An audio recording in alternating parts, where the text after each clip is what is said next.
LH 사태가 20여일 앞으로 다가온 서울시장 보궐선거 판세도 흔들고 있습니다. 민심 악화로 박영선 민주당 후보의 지지율은 야권 단일화 후보와의 양자 대결에서 모두 밀리는 것으로 나타났습니다.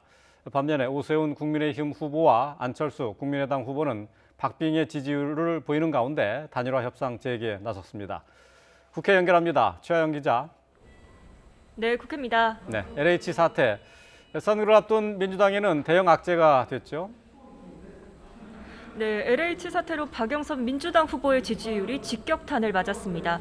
최근 여론조사에서 야권 후보에 모두 밀리는 것으로 나타난 건데요. 먼저 오세훈 국민의힘 후보가 야권 단일 후보로 나설 경우 박 후보의 지지율은 35%로 7.3%포인트 밀리는 것으로 나타났습니다. 또 안철수 국민의당 후보로 단일화가 될 경우에는 격차가 더 벌어졌는데요. 11%포인트 넘게 뒤떨어지는 것으로 조사됐습니다. 이번 LH 사태의 돌파구를 마련하기 위해 박 후보가 특검까지 던졌지만 여론에는 크게 영향을 미치지 않는 분위기입니다. 게다가 민주당 내부에서는 경찰 조사가 초기 단계인데 이 특검을 하는 게 맞느냐는 회의론도 있는 것으로 전해졌는데요. 야당 반대까지 겹치면서 특검이 크게 힘을 받지 못하자 박 후보는 아예 3기 신도시 토지 소유자를 모두 조사하자며 초강수를 꺼냈습니다. 박 후보는 물론 민주당까지 연일 강경 대응을 내세우고 있지만 LH 사태에 지지율이 요동치면서 위기론이 확산하는 모습입니다. 반면 야권에서는 오늘 단일화 협상을 재개하는데요. 지지율 상승세 속에 분위기가 달라지고 있다고요?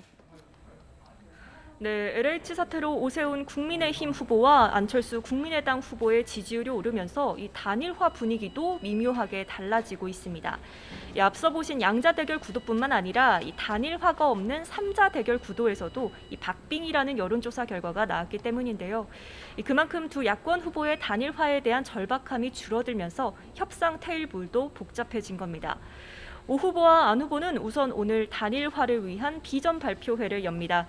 애초 어제 열릴 예정이었지만 단일화 방식을 놓고 이견을 좁히지 못하면서 하루 미뤄진 건데요. 오늘 비전 발표회는 두 후보가 10분 동안 공약과 비전을 발표한 뒤 기자단의 질문을 받는 형식으로 진행됩니다. 두 후보는 선거관리위원회의 후보 등록 마지막 날인 이번 주 금요일까지 단일화의 결론을 내기로 합의했습니다. 하지만 여전히 단일화를 위한 여론조사 문항과 기관 선정을 두고 줄다리기가 치열한데요.